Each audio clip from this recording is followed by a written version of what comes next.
আসসালামু আলাইকুম, সবাই কেমন আছেন? আশা করছি সবাই ভালো আছেন। তো আজকে আমি রান্না করব হচ্ছে তিতা একটা শাক।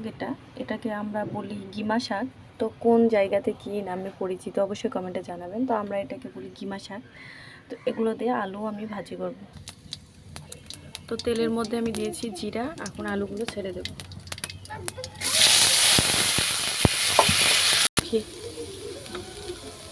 তো এই যে আলুর পানি আমার শুকিয়ে গেছে, এখন আমি এই গিমে শাকগুলো দিয়ে দেব। একসঙ্গে দিলে কিন্তু এই শাকগুলো একবারে খুঁজেই পাওয়া যাবে না। আর তার সাথে দিয়ে দিচ্ছি পেঁয়াজ কুচি। তো এটা এখন সুন্দর করে আমি মিক্সড করে নেব।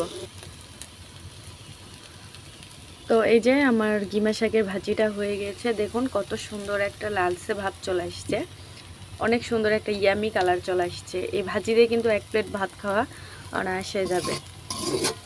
তো এই ভাজিটা আমার অনেক পছন্দ, আর এই রোজার মাসে কিন্তু এসব ভাজি হলে বেশ মজা করে ভাত খাওয়া যায়। তো ভিডিওটি যদি ভালো লেগে থাকে অবশ্যই লাইক কমেন্ট শেয়ার করবেন। সবাই ভালো থাকবেন। আল্লাহ হাফেজ।